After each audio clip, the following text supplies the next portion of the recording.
Presentation, I'm going to be talking about CSS animation. So what is CSS animation?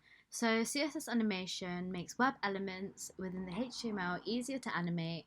It eliminates the need for any JavaScript and jQuery, and it's pure CSS.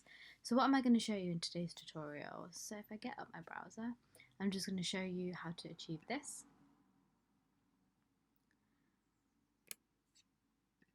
How to achieve this one.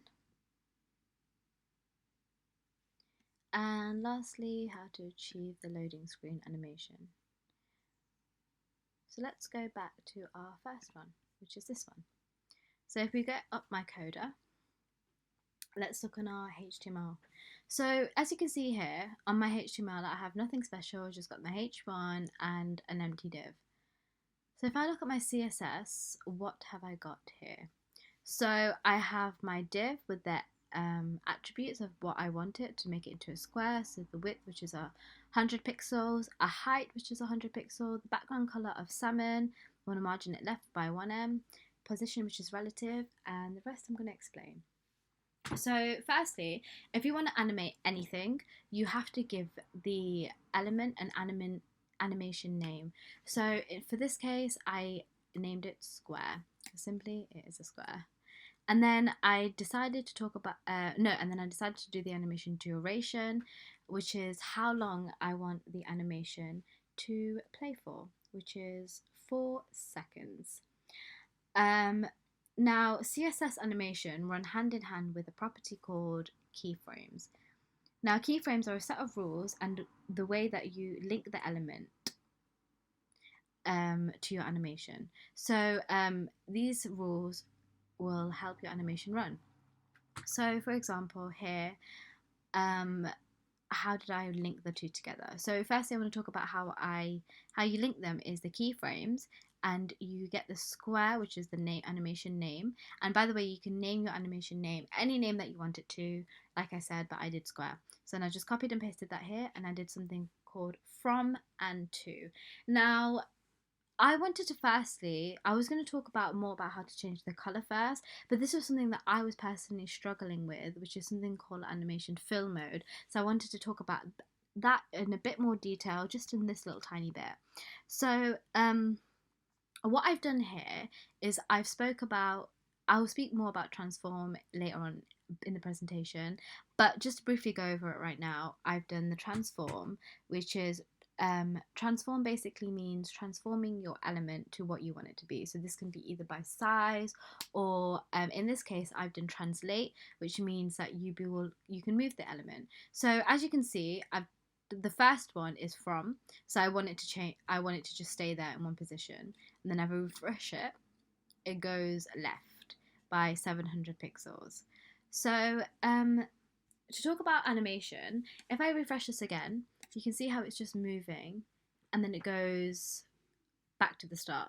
Now, say if I wanted to keep my animation right there, how would I achieve this? So I would then do something called animation fill mode. Now, these are your properties. So I'm going to do it as backwards. As backwards means that it will run from your to instead of your from. So now if I refresh this,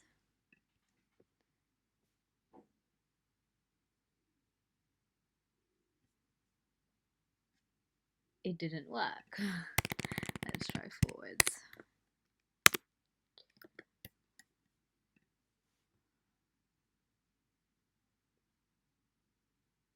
There we go. So I chose the wrong property name, sorry about that.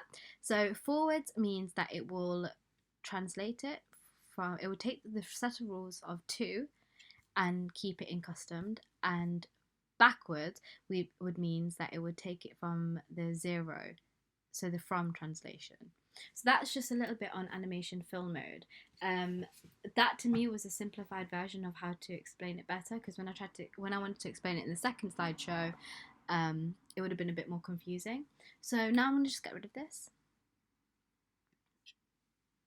because I no longer want to talk about how you move it. So if I get rid of that and save it, So say if I wanted to like specify things a bit more clearly. So let me get rid of zero from, and I'm going to change that to 0%, and then I'm going to change this to 100%. Now that if I save that, it should work exactly the same, except it won't stay there because I got rid of the fill mode. You see, so it goes back to the beginning. So now I don't want to talk about how to move it anymore, but I just want to talk about background colors. So I'm just going to copy and paste the bit that I've written before, which I've sectioned out, and I'm just going to paste it in here, and then just do closing curly braces. So what I've done here is the from turned into 0 and 2 turned into 100%. So to make it more specific, I did it from 0 to 25 to 50 to 75 to 100%. So now if I save that and refresh it, you can see that it changes colour and back to salmon. So this is basically, you have to see these as like your timeline of what your animation is, how it's going to run. So bearing in mind with 50%, it's going to take 2 seconds for it to turn orange because your animation duration will be 4 seconds. So yeah, I'm going to show you again. And there we have it. So now let's move on to our next one, which is the CSS animation and how I achieved it going backwards and forwards. So let's go into my browser. So I'm going to go on HTML again, and nothing has changed on my HTML. Now, let's see what I did on my CSS. So on my CSS, this is what's different. So now I've done the same thing. So I've called it a square. I've spoke about the animation duration, which is 4 seconds, and I've also spoken about the animation fill mode. And just to specify again, just a reminder for me, backwards means starting from 0%, which is over here. So let's talk about the rest of them. So what is animation timing function? So that is how you want it to play. So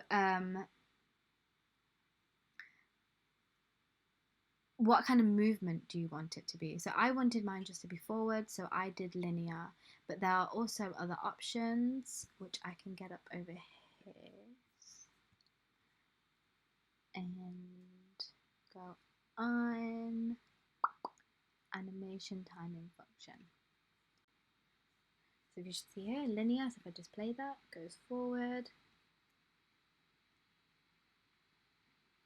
And this one is what really helps you just to specify a bit more, which is steps, which is like 5 steps. So that's what's animation timing function. So animation delay, what's that? So that's, we're speaking about if you wanted to add a delay at the beginning of our animation. So I decided to do a 2-second delay. So if I go back on my main screen and I refresh this, it'd be 1, 2, and then I'll start working again, you see? So I wanted to delay it by that long. The next one is animation iteration count. So by default, this is set to 1.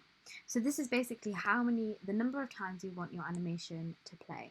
So because it's by default it's set to 1, but you can also specify a certain number, which is like 2, 3, 4, 5, or infinite, which I've set mine to, which means that it's going to play infinitely.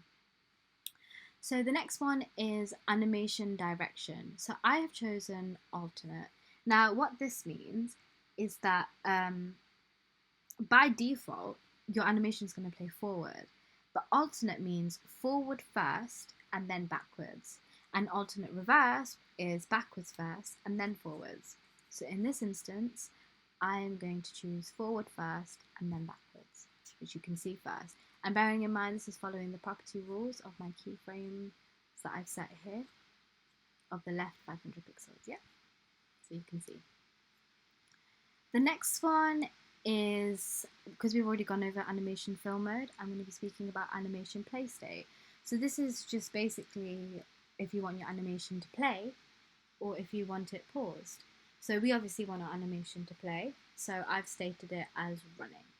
So now, obviously this is a lot of instructions, and we don't want this many instructions in our CSS, and we want everything to be neater, tidier.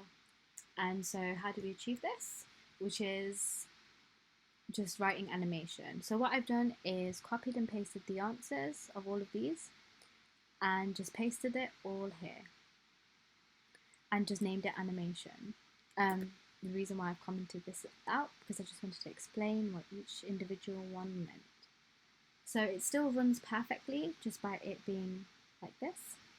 And then I've just given it in instructions of in 0% I want it not to move, and then move 500% and pixels, sorry, and then left 500 pixels, and from the top 500 pixels, and so forth. And I've also specified the colors that I want, hence it changes. And over here, as you can see, I've changed it to 50%. So this means that when it gets to halfway, it turns into like a circle, which is halfway for this. You can see it morphs. And that's just basically done by the border radius, which is perfecto. So now, lastly, the